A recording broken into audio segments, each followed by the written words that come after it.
زیست کے رنگ۔ پہلا سبق۔ شہر کے پوش علاقے میں خالی پلاٹوں پر جھگیوں کا ایک طویل سلسلہ پھیلا ہوا ہے۔ یہ وہ لوگ ہیں جن کے پاس رہنے کے لیے کوئی باقاعدہ گھر نہیں ہے۔ خالی پلاٹوں پر جھگیاں بنا لیتے ہیں اور وہاں اس وقت تک رہتے ہیں جب تک وہاں کوئی تعمیراتی کام شروع نہیں ہو جاتا ان پلاٹوں کے مالک انہیں وہاں سے ہٹا نہیں دیتے۔ ان کی زندگی خانہ بدوشوں کی مانند ہے، کبھی ایک جگہ تو کبھی دوسری جگہ۔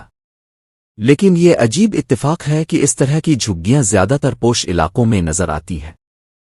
اس کی وجہ یہ ہے کہ گنجان آباد علاقوں میں قدم رکھنے کے لیے خالی جگہ نہیں ملتی، وہاں ان لوگوں کو بھلا جھگی بنانے کون دے گا؟ البتہ شہر سے پوش علاقوں میں پلاٹ بہت ہوتے ہیں جن پر یہ لوگ عارضی طور پر چٹائی اور بانس لگا کر عارضی طور پر زندگی کا سامان کر لیتے ہیں۔ فیضو نامی شخص بھی ایسے ہی ایک علاقے میں رہتا تھا۔ وہ اپنی برادری کے لوگوں کے ساتھ شہر سے دور ایک میدان میں جھگی بنائے ہوئے تھا۔ اس کے 2 بیٹے اور ایک بیٹی تھی۔ بیٹی قدرے بڑی ہو چکی تھی اور اپنی ماں کے ساتھ گھر کے کام میں ہاتھ بٹاتی تھی، جبکہ دونوں بیٹے ابھی بہت چھوٹے تھے۔ بڑے بیٹے کی عمر 8 سال کی تھی جبکہ چھوٹے کی عمر 4 سال تھی۔ ان جھگیوں کے سامنے سے ایک بڑی سڑک گزرتی تھی۔ اس سڑک پر تقریباً 1 میل دور ایک ماڈرن اسکول واقع تھا جس میں بڑے گھرانوں کے بچے تعلیم حاصل کرتے تھے۔ صبح کے وقت پرائیویٹ کاروں میں اور اسکول وین میں خوبصورت یونیفارم میں بچے اسکول جایا کرتے تھے۔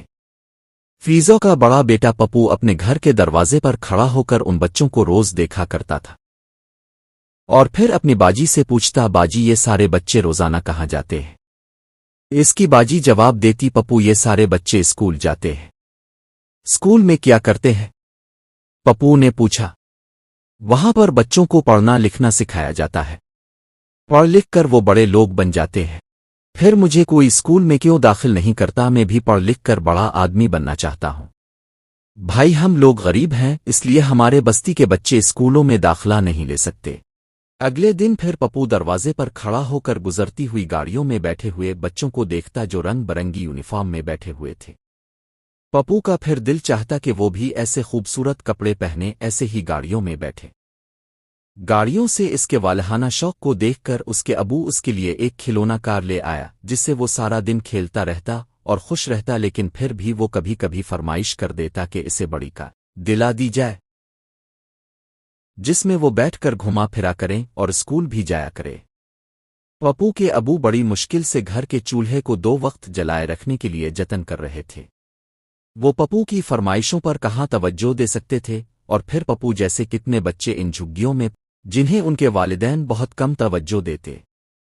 ایک دن حسب معمول پپو اپنے گھر کے دروازے پر کھڑا گاڑیوں کو بڑی حسرت سے دیکھ رہا تھا کہ اس کے ابو آئے اور اسے دیکھا۔ شاید آج پہلی بار اپنے بیٹے پر اس قدر ترس آیا کہ اس نے اسے اسکول میں داخل کرنے کا فیصلہ کیا۔ Thanks for watching.